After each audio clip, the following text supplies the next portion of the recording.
Sir, இது தமிழ்நாடு நுகர்பொருள் வாணிப கழகத்தின் சார்பில் தான் இந்த நெல் கொள்முதல் செய்யப்பட்டு வருகிறது, நேரடி நெல் கொள்முதல் நிலையங்கள் மூலமாக இவ்வளவு நாள். இதற்கு முன்பாக இப்படி ஒரு கான்ட்ராக்ட் இதுக்கு முன்னால கொடுத்திருக்காங்களா, இல்ல இதுதான் முதல் முறையா சார் இப்படி கொடுக்கிறது? சார், இது 2014 இருந்தே இந்த ஒப்பந்தம் இருக்கு சார். ஓகே. 2014 இருந்து இந்த தேசிய நுகர்வோர் கூட்டுறவு இணையம் நெல்ல கொள்முதல் பண்ணிட்டு இருக்காங்க.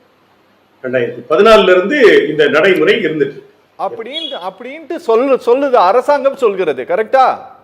ஆமா ஆமா. ஓகே. ஆமா.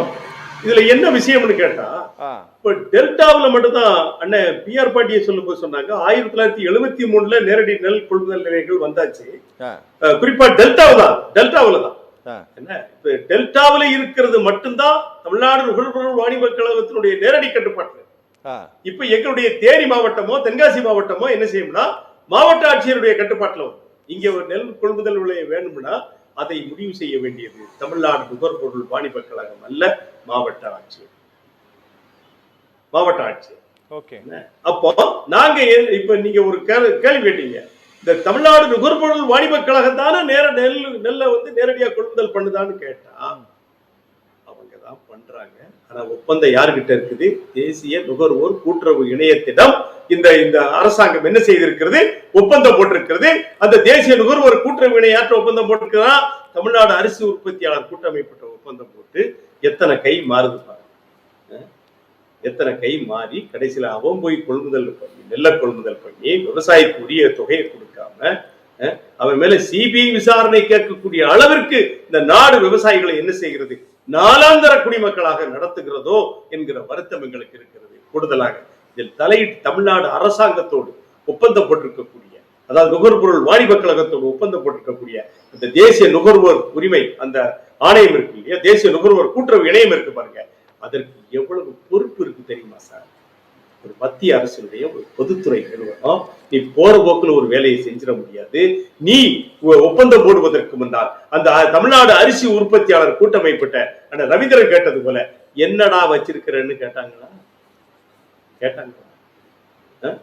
சார்? ஒரு ஒப்பந்த குத்தகை ஒப்பந்த ஒரு விவசாயி தனக்கான அந்த லோனை வாங்குறதுக்கு அந்த பேங்குக்கு 10 நாள் நடந்தாலும் பத்தாது சார், ஒரு 2 மாசம் நடக்கும் சார். 2 மாசம் அவ்வளவு சூரிட்டி கேட்குது வங்கி. ஆயிரக்கணக்கான ஆடு மாடு லோனுக்கு கூட 1000 சூரிட்டி கேட்கக்கூடிய இந்த அரசாங்கம் இவ்வளவு 33.11 லட்சம் குவிண்டால கொள்முதல் செய்யக்கூடிய ஒரு அமைப்பிட்ட எத்தனை வண்டி வச்சிருக்குன்னு கேட்டாங்களா? எத்தனை குடோன் இருக்குன்னு கேட்டாங்களா? ஒண்ணுமே கேட்கல, கொடுத்தாச்சு தூக்கி போற போக்குல. 2014 இருந்து நல்லா நடந்துகிட்டு இருக்குன்னு சக்கரபாணி அமைச்சர் சக்கரபாணி சொல்றாரு. நாங்க என்ன கேட்கிறோம்? 2014 அவன் சரியா இருந்தான், ஆனா இன்னைக்கு அவன் சரியா இருக்கான நீங்க சோதனை போட்டிருக்க வேண்டாமா? கொள்முதல் நிலையங்களில் ஊழலே இல்லை சொன்னது யாரு? அண்ணன் சக்கரபாணி. கொள்முதல் நிலையங்களில் 1 பைசா ஊழல் இல்லை, 1 பைசா லஞ்சம் இல்லை. இந்த அரசு விவசாயிகளுடைய அரசு, லட்சக்கணக்கான பேருக்கு இலவச மின்சாரத்தை கொடுத்த அரசு, வரவேற்கிறோம், அதுல மாற்று கருத்து இல்லை. ஆனால் இவ்வளவு பெரிய 811 கோடி ரூபாய் அளவிற்கு மோசடி நடக்கும் என்று சொன்னால் இந்த அரசாங்கம் என்ன செய்திருக்கணும்? வீடு கொண்டு தூக்கிட்டு வந்து செய்யலையே. ஒரு கட்சி அறிக்கை கொடுக்க வேண்டியிருக்கு. அண்ணன் பிஆர் பாண்டியன் தலைமையிலான விவசாய சங்கம் போராட்டத்தை அறிவிக்க வேண்டியது இருக்கிறது. அப்படி என்று கேட்டால் இந்த அரசாங்கம் இந்த விவசாயிகளுடைய விஷயத்துல இவ்வளவு மெத்தனமாக இருக்கிறது என்பது வருத்தத்திற்குரியது. அப்ப நீங்க இதற்கு முன்னால் எங்களுக்கு செய்த அந்த சேவைகளை எல்லாம் என்ன செய்து இந்த காட்டாற்று வெள்ளம், இந்த 811 கோடி ரூபாய் என்கிற இந்த காட்டாற்று வெள்ளம் அடித்து சென்று விட்டது. நீங்க தான் என்ன சொல்ற? தமிழக அரசாங்கம் தான் நாங்கள் விவசாயிகளுக்கானவர் என்று சொல்லி தமிழ்நாடு அரசாங்கம் தான் நிரூபிக்கக்கூடிய காலகட்டத்தில் இருக்கு. நீங்க தான் நிரூபிக்கணும். இதில் 811 கோடி ரூபாய் ஊழல் இருக்குன்னு சொல்லி கேட்ட எங்களுடைய டாக்டர் அன்புமணி அவர்கள் இந்த மிகச்சிறந்த தமிழ்நாடு காவல்துறை வைத்து இதை விசாரிக்கணும்னு சொல்லி இருந்தா கூட சந்தோஷப்பட்டிருப்போம்னு நாங்க நினைக்கிறோம்.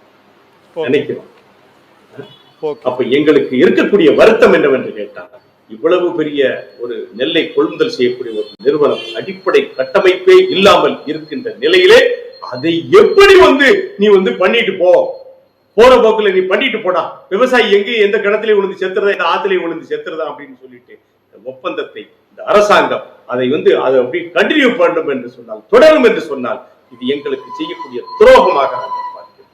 ஓகே.